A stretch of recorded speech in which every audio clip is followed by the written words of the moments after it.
Hey guys, so I started Ultimatum League with Exsanguinate skill dot focused, and I want to talk about my progression, and also want to talk about a Corrupting Fever buff, which helps a lot with the clear speed in my case. So Exsanguinate, I'm not entirely sure how to pronounce it. Exsanguinate, it's pretty cool skill, but it's kind of bad for clear speed if you do not use Unleash and Chain. I currently don't have chain. I don't have the right sockets and links. So in order to help with the clear speed, I decided to try a Corrupting Fever as a clear speed.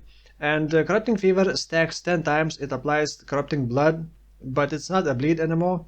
It's Corrupting Blood. It doesn't scale with spell damage like Exsanguinate, but it is a buff. So any hits that you do can apply Corrupting Fever, Corrupting Blood on enemies. And it stacks up to 10 times.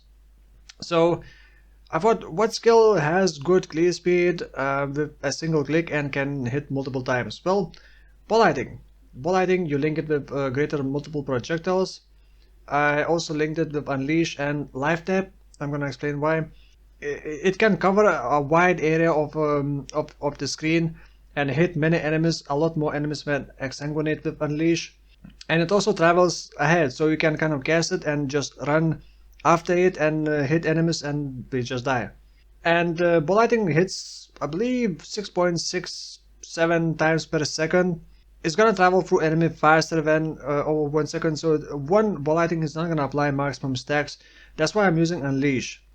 I just unleash Bollightings, and multiple Bollightings apply maximum Corrupting Blood stacks, and the damage, if you compare damage with Exsanguinate and Corrupting Fever, the damage is almost like 2 stacks of Exsanguinate, a bit lower damage than 2 stacks of Exsanguinate.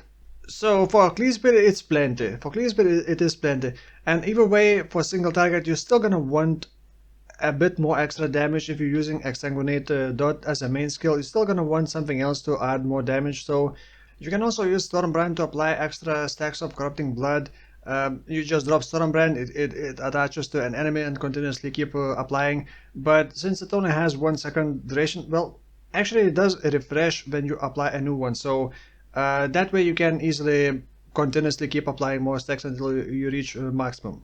As long as you continuously keep hitting enemy, you don't really need to worry about the duration of Corrupting Fever, but for Exsanguinate you have to hit, well, I guess you have to kind of cast faster than 3 times a second, because it only lasts 1 second, it does not refresh, and if you want maximum stacks, you have to cast pretty frequently or use Unleash. So if you cannot get Chain, try using Bollighting with GMP, Unleash and Life Tap. I am using Life Tap because Corrupting Fever costs a lot of life to activate it. I do have a reduced, what is it called now? Reduced cost of skill, so it's not consuming as much as it normally would, but it can consume a lot, like even, I believe, up to like 1000 life. So you don't want to be spending like 700 to 1000 life every 10 seconds, and instead you can just refresh the Corrupting Fever duration by spending life. And that's why I'm using Life Tap linked to Bollighting, because then Bollighting starts costing life instead of mana, and you can just continuously refresh it while mapping. Well, actually, I'm not sure about maps. I'm still in Act 10, I haven't completed it, so I'm not entirely sure, but then again, I'm still using level 2 Wand, and I don't really have much damage on my gear. Only recently bought gloves with some damage. The rest of the gears don't have any damage for Exsanguinate, for damage over time skills. So I assume in maps, once I get better items, it's still gonna hold up, and I can just use Bollighting with Corrupting Fever for the clear speed. Preferably I would want to use Chain, Exsanguinate with Chain on a 7 link, sorry, and replace Chain to Swift Affliction for single target, but then I would be forced to use Unleash, because without Unleash there is no way I would have enough cast speed to apply maximum stacks to do the maximum damage with it. Now, Corrupting Fever is also linked with currently Brutality and Efficacy. It does not scale with spell damage. You can link it with Efficacy, but the only part that gives damage from efficacy is the more damage over time part, but not the more spell damage. You cannot even link it with control destruction, so it does not scale with spell damage. So there are limited amount of supports that you can link Corrupting Fever. So obviously on a 4 link you would probably want to Empower. Maybe +2 Helmet would also be nice if you want to maximize its potential. And then of course a weapon that gives plus levels to all spell skill gems. Or just generic +1 to spell skill gems.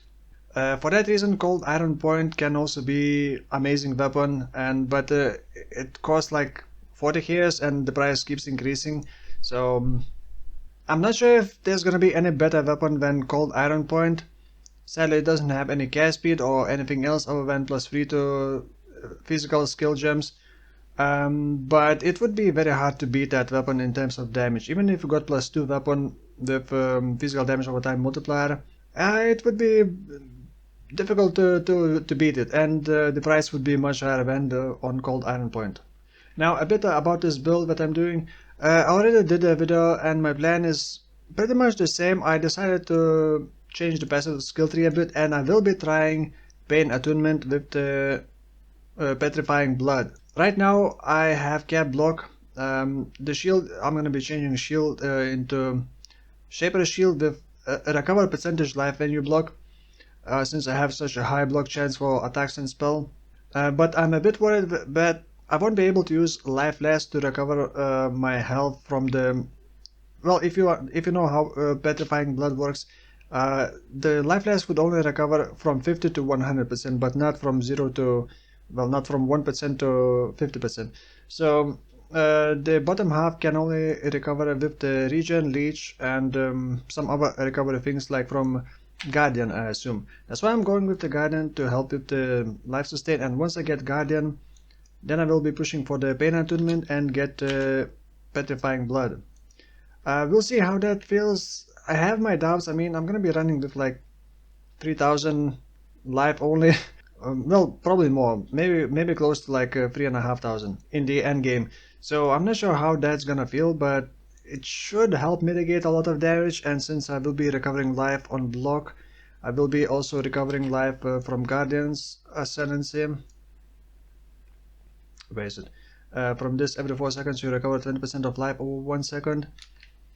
I will try to get Leech, but it's not gonna be very potent, so I'm not sure how that's gonna fare. Maybe I will drop Petrifying Blood and Pain Attunement and just get damage and more life elsewhere, or like get the Cluster Jewel, because the way I planned it, I wouldn't have points for Cluster Jewel because, well, right now I don't really have much currency. I did find 1x just before the end of the stream. This is for level 86. Maybe I'm gonna switch something. I also decided to route through here just to get a bit more region and to get another jewel socket. You know, jewels can be pretty expensive if you want a decent one with life and damage, especially 2 damage mods. I don't have like a full plan build, so I'm not gonna be posting PUB import code in the description. But you can see my passive skill tree, getting block here, getting block here, glancing blows, and then just getting life, and then the new nodes for damage over physical damage over time, and for blood skills, whatever you call them, some skill effect duration.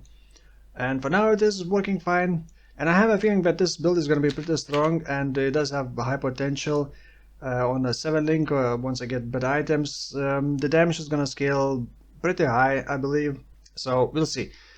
So for now, thank you for watching, and I will see you in the next one. Bye bye.